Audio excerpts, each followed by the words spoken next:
Our next speaker is Dr. Jeffrey Mattis. He is from the Colorado Blood Cancer Institute. For those of you who were here this morning for the newly diagnosed, Dr. Mattis was also a speaker during that session. This afternoon, he's going to update us on treatment options for relapsed and refractory Waldenstrom. Well, thanks, and Jorge gave a great talk. And one of the great things about WM is that pretty much everything Jorge said about treatment options for newly diagnosed patients applies to the treatment options for relapsed and refractory patients. Just keep that in mind. So, and we'll show a lot of these slides, and treating WM really is an art. And what Dr. Castillo said about treating WM, that we base a lot of what we do on our judgment, is absolutely correct. So let's walk through how a doctor might think about talking to a patient who has a recurrence of their WM. So let's make some very important points here, you guys. One thing is that the nature of WM is that it probably is not curable. And I always say probably because with the treatments that we're getting, I think the C word is going to apply to people with WM. Therefore, in virtually every patient who needs to be treated a first time, it eventually recurs. But remember, not every recurrence means that treatment must be restarted. So you can have recurrence of your WM, but it doesn't mean you have to be treated for your WM. Keep that in mind. Lastly, we do not just treat the numbers. We talked about this morning. We don't treat the IgM. And the same reasons that apply to treating WM patients initially apply to the treatment of WM patients, the decision of whether or not to treat a WM patient when he or she has a relapse of disease.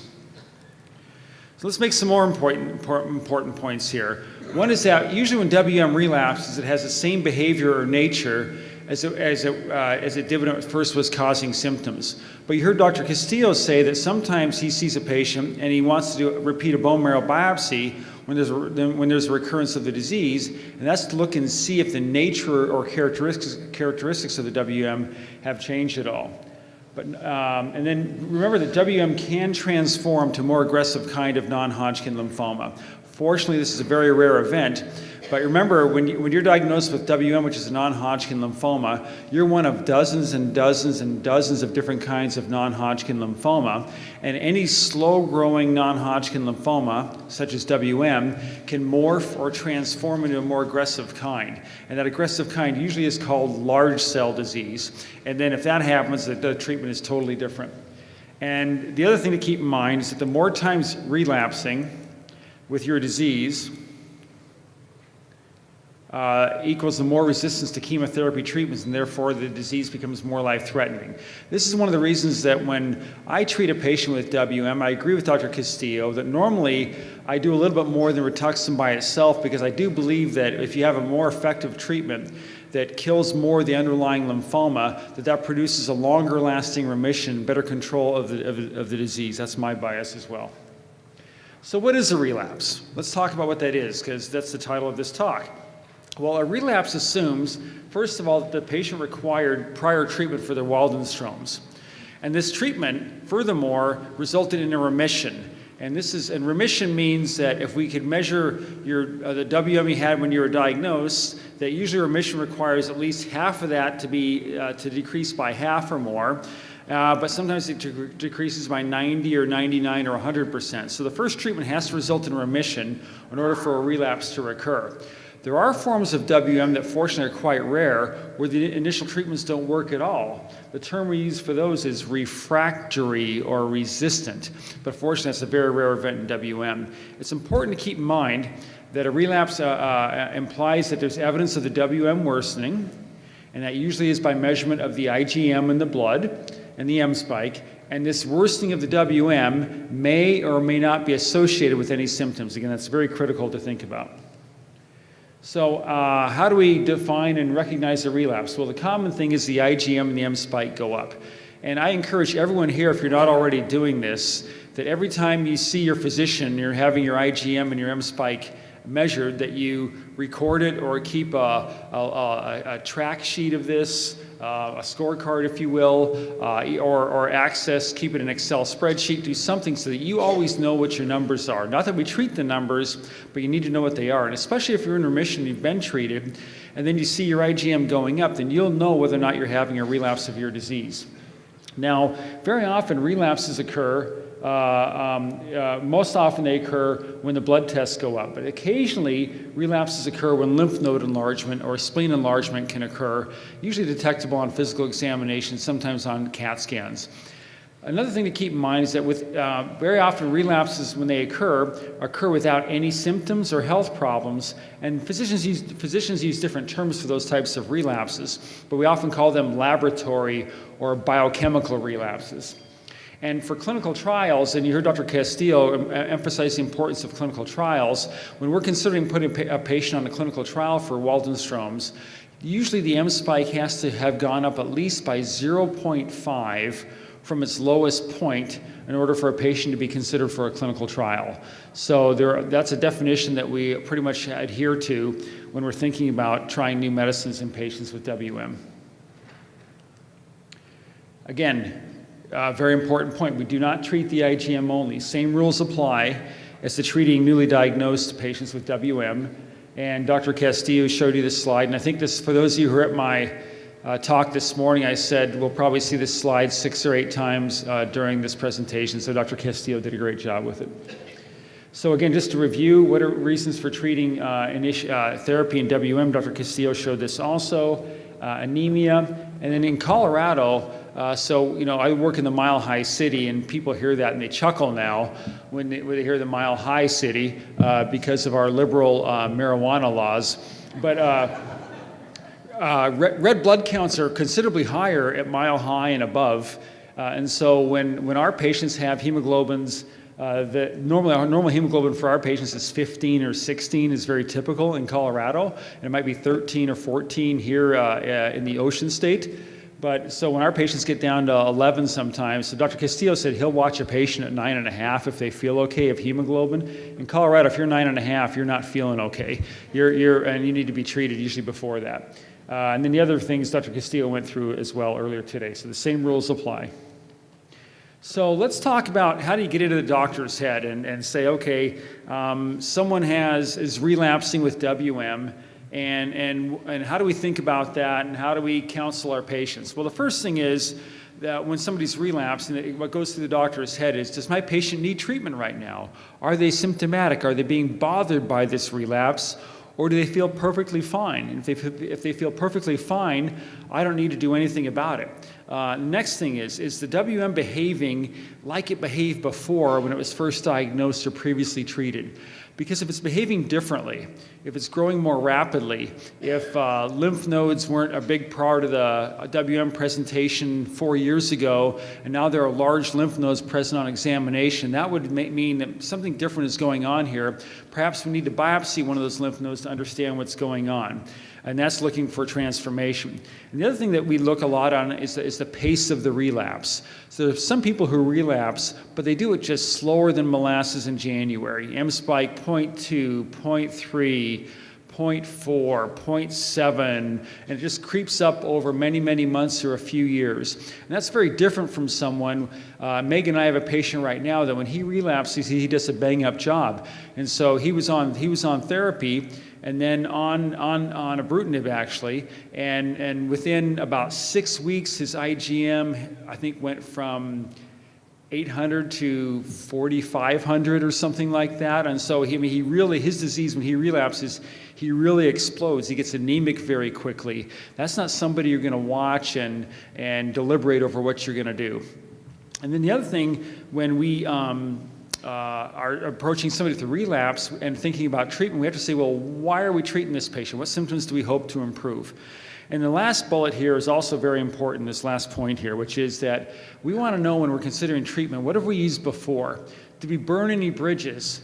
Did we have toxicity? Did we give Velcade, but my patient got too severe of neuropathy, so I can't use Velcade again? Or did I use, we had a patient referred to us who had, I think, 11 cycles of bendamustine.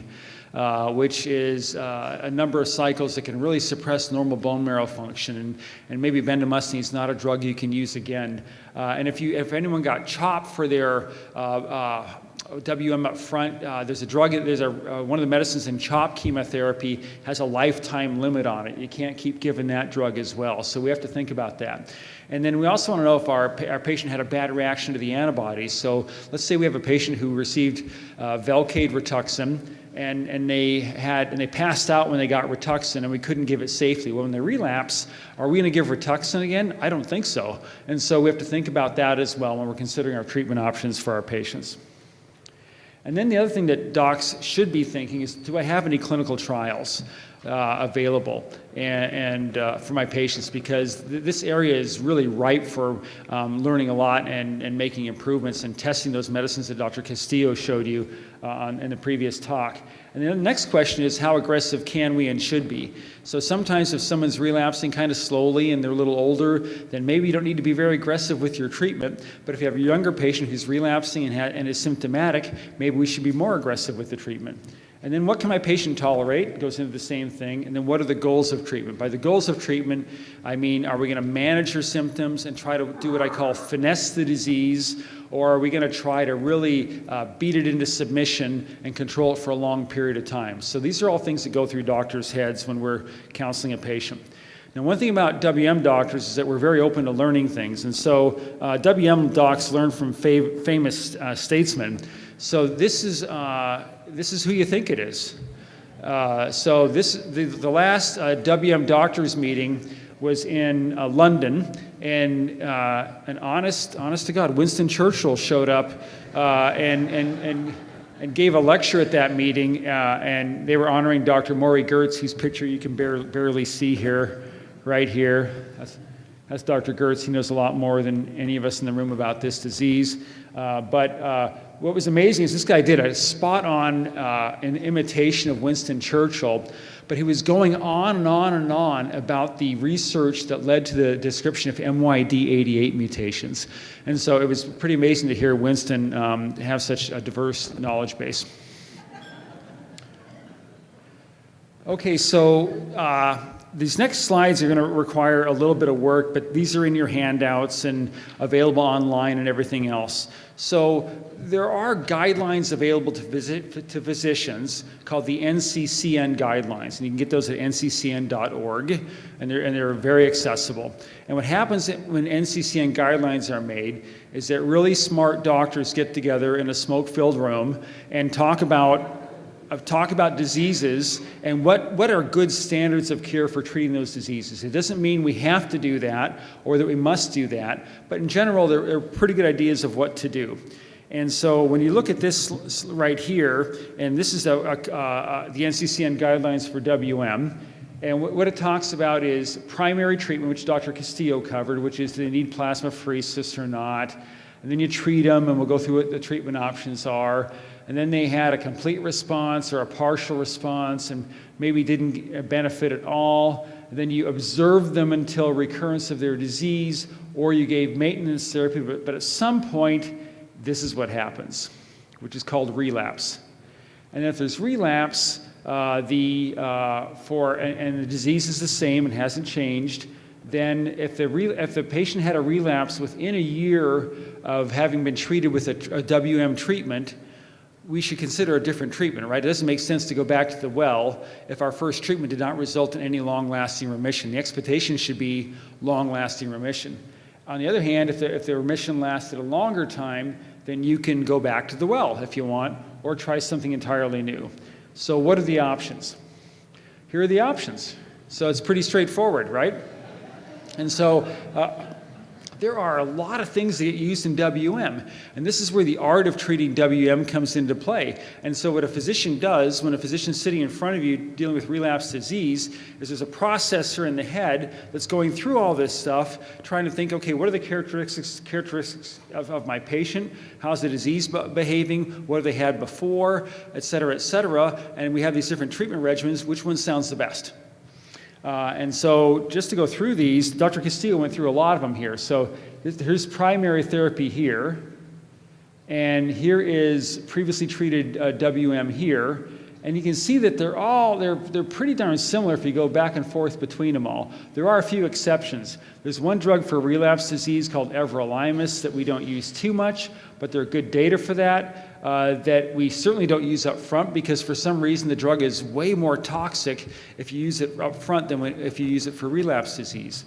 And then pretty much everything else that you see here is kind of over here. And so, but the one thing you see that you don't see in primary therapy that you see for previously treated WM is at the very bottom of the slide here. That is something called stem cell transplant. And I didn't focus a lot in my talk or very much at all today on stem cell transplant, but for selected patients who have recurrent WM, stem cell transplant, which is better called high-dose chemotherapy, is a very good treatment option for patients. So there's a whole host of things you can do here, from giving rituximab by itself, or a Brutonib, or Velcade, which is bortezomib, bendamustine, whatever, all the way down to fludarabine, chlorambucil if you're in Europe, and stem cell transplant. So you have a whole variety of different treatments available. So what is the goal of our treatment? Again, is it to achieve the deepest remission possible? Is that the goal of our treatment? Or is it simply to manage disease symptoms and help our patient feel better? And this absolutely drives the treatment decision. Because if you're just trying to manage symptoms, it might be something as simple as rituximab, maybe a Brutonib, maybe a little fludarabine in an older patient. If you're trying to really drive this disease into remission, it might be more aggressive combination chemotherapy or stem cell transplant. Okay, so which chemo? Well, option one is go back to the well. So I gave somebody treatment chemotherapy A in 2007, and they're relapsing in 2016, and they have no leftover side effects in the treatment. We didn't burn any bridges. Do it again. And one common example of that would be Velcade and Rituxan, very commonly for that. And what are the criteria for being able to go back to the well? Well, one is that if it worked well previously, you can do it. It had to have been well tolerated. You don't want to go back to your patient and say, well, the chemo I gave you back in 2007, even though it made you feel horrible for a whole year and gave you awful lasting side effects, I think we should do it again. That's usually not the correct decision. So it had to have been well tolerated. It had to have produced a long-lasting remission without lingering side effects. Examples of those are Velcade, Rituxan, Brutonib, usually not CHOP. And I do reuse bendamustine sometimes in patients in select circumstances as well. So this is a review paper that Dr. Treon wrote for the journal that we all read. So hematologists are an odd lot. And the American Society of Hematology, which is the ASH meeting to which Dr. Castillo was referring, the journal of the American Society of Hematology is called, not too surprisingly, Blood. And so we all read Blood. And this is a review article written by Dr. Treon last year, probably actually written by Dr. Castillo, where he talked about the therapy of WM. So, and this is for the primary therapy of WM. And you look at this, and it's kind of like a roadmap. You're diagnosed with WM. If you have no symptoms here, we watch you and monitor you. If you have symptoms, then we divide you into one of two groups. And what the heck is ASCT? That means stem cell transplant, autologous stem cell transplant. And what we mean by stem cell transplant eligible is that everything's on the table. Absolutely every treatment we have in the world for WM is on the table and up for consideration. That's stem cell transplant. In that setting, we don't want to give medicines that could burn a bridge for stem cell transplant. Those are usually younger and more vigorous patients. If we have a patient in whom you're never in life going to do a stem cell transplant, too old, too frail, they're called transplant ineligible, and then we go through all these different treatment options here. So this is just a roadmap for newly diagnosed patients, but look how different it looks for relapse disease. Kind of the same thing, right? So for relapse disease, what we do is we say, are they transplant eligible or ineligible? And let's look at the transplant eligible group first. So these are patients who are not too old, are not too frail, and have a relapse of their WM. Avoid drugs like melphalan, avoid fludarabine. Fludarabine is a great drug for treating WM, but it causes some problems. We certainly use it less now than we used it 10 years ago. It can cause stem cell damage. There's some evidence that fludarabine may increase the chance of the lymphoma transforming or cause bone marrow changes that can predispose to leukemia. And so if you had a disease that didn't respond at all to your initial chemo, or your first relapse occurred 2 years since your last chemo, then one good choice is ibrutinib, and then the other choices are to consider one of those alternative first-line regimens to that which was used. So that is, if you tried, for example, Velcade first, it didn't work, didn't result in a long-lasting remission, and you have a relapse, you can think about bendamustine then, or maybe Rituxan, Cytoxan, dexamethasone, and then or ibrutinib in that setting. And then if you have multiple relapses, think about Everolimus, fludarabine, transplant, and that kind of stuff. If your first relapse lasted more than 2 years since your last therapy, you can try ibrutinib, or you can go back to the well and use what you used before, or something different that you didn't use before. There's a ton of flexibility here, right? Now let's contrast that to the patients a little bit more old, a little more frail. And again, it looks, look at this. This is first choice ibrutinib, alternate, consider alternate first-line regimen, very similar, okay, over here that you see. And then for relapse lasting longer, it really looks the same. So remember that one, that NCCN Guidelines slide that we saw a few slides ago, all those choices on there? You literally just sift through those and decide what works best for your patient. Let's talk about antibodies, and Dr. Castillo talked about these somewhat, and he talked about Rituxan antibodies, and there are two in particular. One is Rituxan flare and infusional reactions. Patients often call those allergic reactions, and he touched on those a lot, so I'm not going to dwell on that very much.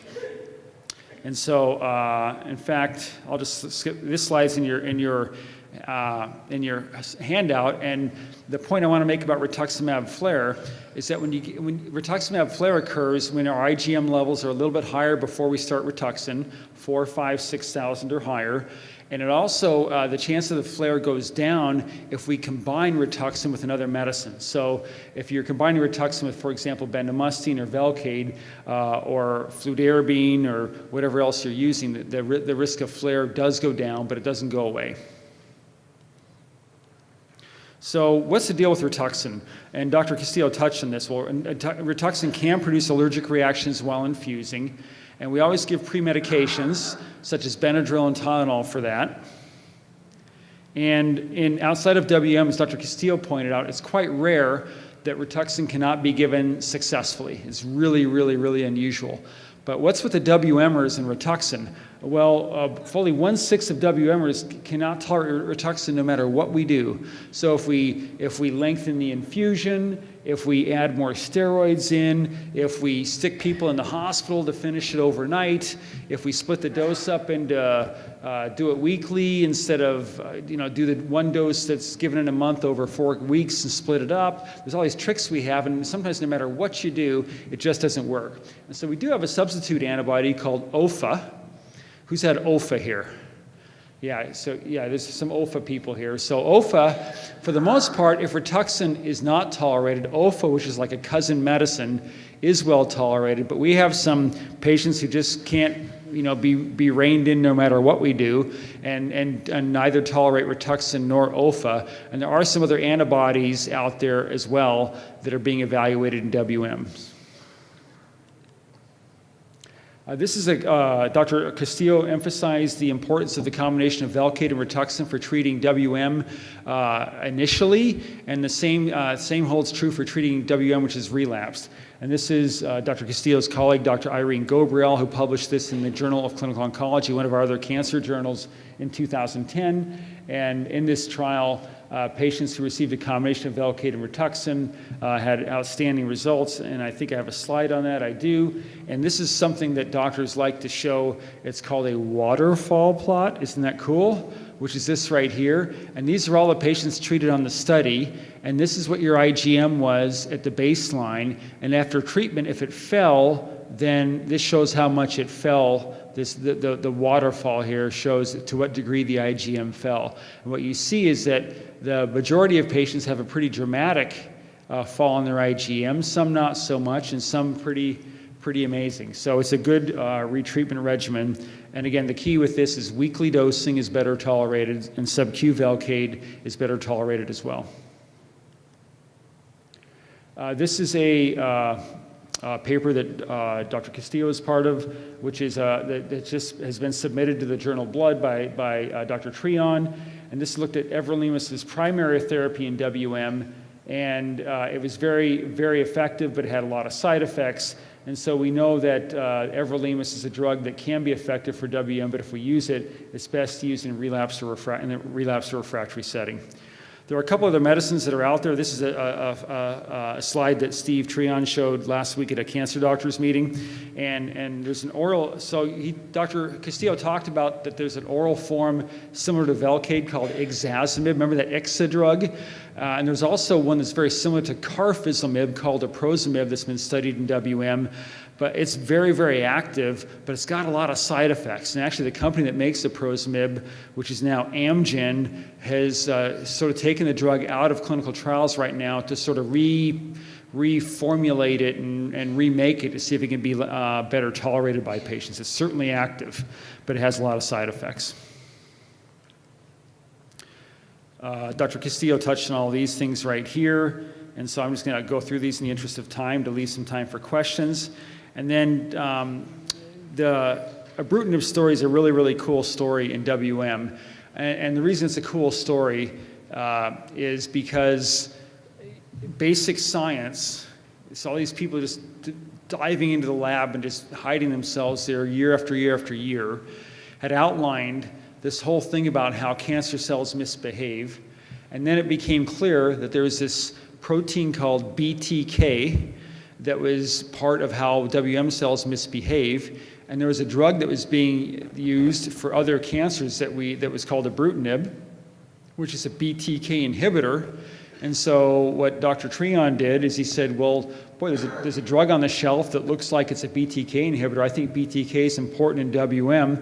Let's see what happens if we give a BTK inhibitor, ibrutinib, to people with WM. And that's how the drug got approved. So basic science, a thought, do the study, drug gets FDA approved. So what happened in this trial is that patients who had a WM that had recurred or never went in remission were consented and placed on 3 ibrutinib capsules a day, and it was continued until they got worse or had unacceptable toxicity, in which case you stopped the ibrutinib and watched patients. And initially it was to be taken for a fixed period of time, but that changed, of course. 63 patients were treated. The median number of prior chemos was 2, but some patients had as many as 9 prior chemotherapies.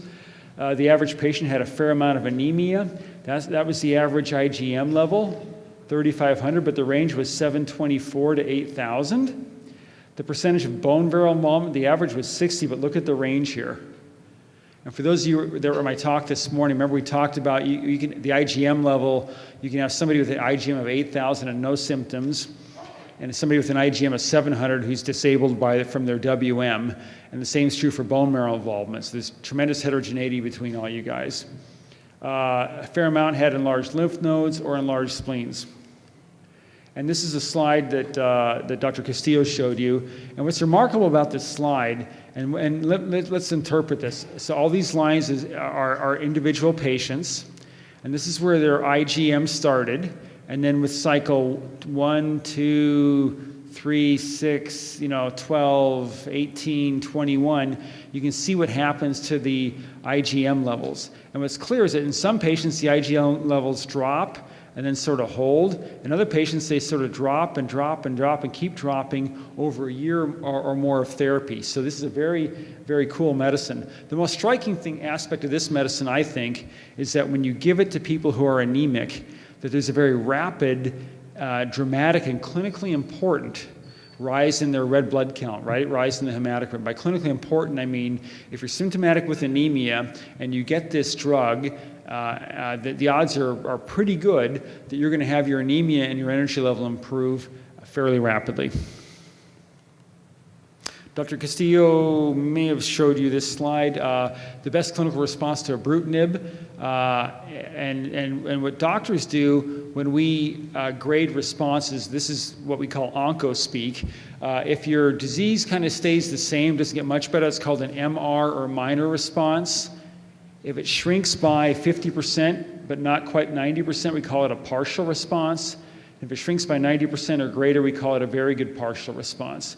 So what you see here is some patients just have 1 of 6. Their disease kind of improves a tiny bit. 57% have it improve between 50 and 90%, and 16% have it improve or by 90% or greater. So it's a pretty amazing drug, and the overall response rate is about 9 out of 10. At least it was in this study. Are these lasting remissions? So onco-speak, progression-free survival is how lasting is the remission. And by that I mean, how long does it take until you fall out of remission on this medicine? Let's focus over here. So this is when everybody starts in the study. Everyone starts in the study and gets treated, and they respond. And then how long does it take for the people to start losing their responses? What this means is that 2 years, 70% of the patients still have had their remission last. 30% have not. So is it a miracle drug for everybody? By no means. But for several patients, for many patients, it's a very effective and lasting drug for relapsed WM. And this is the overall survival right here. And 2 years, it's 95%. That's what's called, that's basically, are you alive or not? Side effects. We're going to tackle side effects a little bit later, but one thing I've learned with the Brutonib side effects is that whenever a drug gets approved by the FDA, we think that there are this many side effects. So Brutonib is approved for chronic lymphocytic leukemia, mantle cell lymphoma, and now WM. So when it first came out for CLL, the word in the street was hardly any side effects. And then when you give it to more and more people, what you see is the side effects aren't this many, they're this many. And this is a study of only 60 patients, and we know that thousands of patients have been treated with ibrutinib, and so obviously this is only reflecting a very small subset of patients treated and describing their side effects. So what are those? Well, you can certainly see a lowering of the white blood count, anemia, a low platelet, and there's something called heart arrhythmia. Has anybody had that on ibrutinib here? So ibrutinib occasionally causes something called atrial fibrillation, which is a chaotic and irregular heartbeat, but normally it has the decency only to do that in people who have had atrial fibrillation before. It can cause infections, skin infection, diarrhea can be a problem, bleeding can be a problem, dehydration. And here's one here that is downplayed in this trial called an elevation of blood pressure or hypertension, but absolutely the longer that somebody's on ibrutinib, the more the blood pressure can go up. So we have patients who are only on blood pressure medications because we're treating them with ibrutinib. And there are many more side effects than this, of course. And Dr. Castillo did show you this, which basically WM is not one disease. WM can have different mutations and behave differently. And so these are the patients who have the MYD88 mutation but do not have the CXCR4 mutation. Pretty dang good drug. And if you have the MYD88 mutation and the CXCR4 mutation, it works pretty well, but not as well as if you don't have the CXCR4 mutation. What's also interesting is that if you look at the what's called Kinetics of Response, and Dr. Treon showed this at the blood cancer doctor meeting last week. This looks at people, what I want you to focus on here is I have to make sure I can read this. Okay, so these are the people who have MYD88 mutation in the green and do not have a CXCR4 mutation, and they tend to respond pretty quickly. You get most of your responses, and then it kind of just hangs in there. But look at these blue guys here. These people have MYD88 and they have CXCR4 mutations, and so and the more people who respond, the larger the blue box gets, okay? So this is after 3 cycles, 6 cycles, 9 cycles, 12, 15, 18. So what do you see here? What you see here is these guys still respond, but they take their time doing it. So one of our patients in Denver was on a clinical trial with ibrutinib, and he was responding. He was behaving like this. He was taking his sweet time, and he said, "I think I'm a CXCR4 patient." And that's what he told me. I said, I think you are too. And he was tested on the trial. I don't know the results, but I haven't tested him myself, but that's a very typical behavior. I'm going to just bypass this in the interest of time. And then how to be involved in your treatment. So just talk about that for relapse disease. Know your medications. So know what you're on, know your chemo drugs, know your side effects. Don't be afraid to report side effects to your physician and your nurses. It helps us take better care of you. A lot of patients are hesitant to describe side effects to their treatment team because they believe that if you do that, that the medicine that you're on, the chemotherapy that you're on is going to be taken away and you're not going to have active treatment. The contrary is true. So if you report your side effects and we can make adjustments in the doses or manage the side effects better, you can stay on the treatment longer, which almost always is the right recipe for treating WM successfully. And lastly, track your WM very carefully by following your blood tests. Make sure you know what they are. This is my second to last slide. And Dr. Castillo made this point. Individual treatment must be tailored to the patient. The same that one size does not fit all. It's always a great idea to consider clinical trials. There are many great choices for care, and in the field of WM, there's no room for dogma. So if you hear from a physician, this is the only way you're going to do it, there's no other way to do it, then run away. There are many ways to treat WM. And remember, and this is very appropriate because we're in the Northeast, treatment decisions are fluid and you can always audible with your doctor. And so anyway, I did bring my Peyton Manning jersey today, but I didn't have the courage to wear it up here on this stage. And that's my last slide.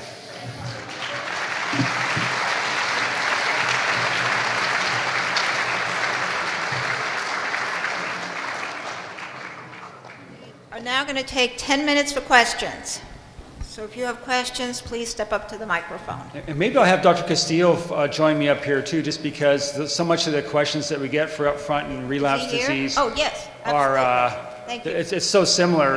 It's a lot of the same things. So you said, and I've read that one side effect of Bruton is that it lowers your white blood cells substantially. Does that continue throughout the treatment? Lowering of the white count has not been a real. When it happens, it's usually just a very mild lowering of the white blood count, and rarely, in my hands, has required cessation of the treatment or even alteration of the dose. I've not had any really big problems with lowering of the white count. Yeah, actually, we have not seen that as a major problem. I think it's actually dropping of the platelets, the one that is a little more common. And even so, is not at a major degree that we need to stop treatment because of that. In general, I'm leukopenic. And is it permissible or recommended to take, in light of that, to take Neupogen when you're taking the drug? Neupogen, you guys might know, Neupogen is a medicine that you inject under the skin, and it can elevate the good infection-fighting white blood cells. And so often in chemotherapy treatments for many cancers, we use Neupogen to keep the white blood count at a safe level. We rarely have to do that in WM. The only patients where we sometimes run into this problem are those who have been around the block a lot, who have had 4, 5, 6, 8 different chemotherapy treatments, and their bone marrow is just tired of all the chemo treatments and sometimes needs a little bit of encouragement to make white blood cells. But I've not had to, Neupogen we rarely use in our patients. Well, I haven't had much chemotherapy, but I have had neutropenia seriously, and I take it, I take it occasionally when I'm going to be with groups of other people like on a cruise, but is there a problem with taking Neupogen for a long time? No. Good, thank you. If a patient was treated with chlorambucil successfully in the past, is there any reason to reconsider chlorambucil with an elevated IgM? We have seen patients getting really amazing responses to old chemotherapy like fludarabine, chlorambucil, things of that nature. So if you, as a patient, and your doctor is more comfortable with repeating the same treatment, by all means, I don't think that's a wrong thing. On the other hand, I mean, we know from previous experiences that the more same chemo you use, then the benefit the second time around is not going to be the same as the first time around. So, and with so many other options that are available out there they have different mechanism of action. You know, I think that has not been my practice, at least for the last few years, on repeating the same treatment. We try to, you know, if I give you chemo, then next time I'll give you a proteasome inhibitor, then next time I'll give you a BTK inhibitor, the next time, so in that way we kind of go around the different options, and it could well be that we can go back and treat the same chemotherapy again, but it's not a practice that I do typically of giving the same treatment, even though the first treatment worked very well. Now, chlorambucil, for example, I didn't mention it, but it's associated with a high risk of secondary malignancies. In the randomized study in which they compare fludarabine, which already have a high risk of secondary malignancies, chlorambucil had a higher risk of secondary malignancies than fludarabine. So, you know, having all those things into account, you know, we can always choose other treatments that are equally effective with less toxicity. Thank you. You indicated that with a relapse, the nature of the illness rarely changes. If a patient has had fludarabine, does that change things? And if so, what percentage would change the nature of the illness? It's hard to say because I don't think there have been, you know, a study like we are doing now in ibrutinib, in which we are actually checking for whole genome sequencing and see how the disease is actually changing with treatment. We don't have studies like that previously, so we know that the disease is different when it comes back, because when they get exposed to chemotherapy again, then the benefit is lower, right? But now that we have so many other medications, as I was saying earlier, with different mechanism of action, you know, we are seeing that phenomenon less and less, right? I mean, if you get the chemotherapy first and you get a good response and you get a proteasome inhibitor, then you still get a very good response from that because your cells were not exposed previously to something like that. You know, so fludarabine has its own problems, and if you got fludarabine in the past, you know, it will be very hard for me to give you fludarabine again. More likely than not, you will get other treatments, you know, that are probably less toxic than that. There are some scenarios, however, in which fludarabine is the right thing to do, you know, just, you know, in my mind, not early on. Also, you indicated that a relapse is usually measured by an increase in the IgM level, and then mentioned M-spike. Would you explain the difference between those two terms? Sure. So basically, the IgM, different blood tests measure something called quantitative immunoglobulins, where they measure your IgG level, your IgA level, and your IgM level.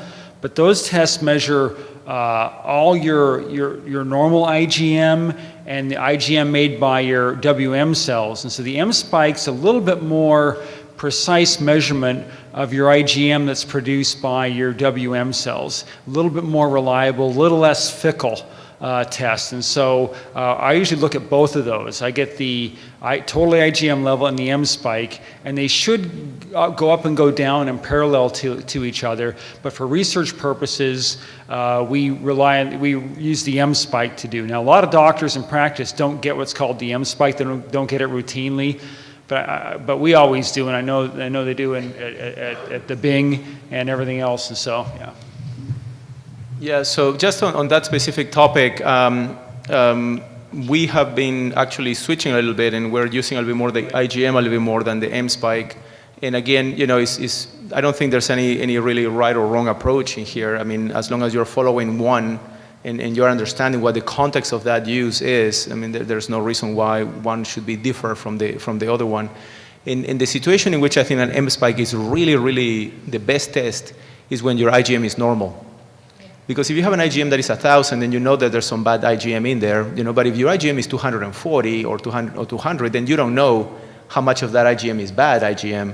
That's when the M spike really shines and it becomes a better test than the IgM alone. So I have a question for Dr. Castillo. This is the last question.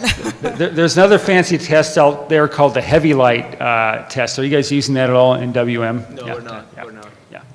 And the same with the free light chains is very important for myeloma, amyloid, but in Waldenstrom's hasn't really panned out, so we don't check it that often. Okay. Thank you so very much, both of you. Appreciate it.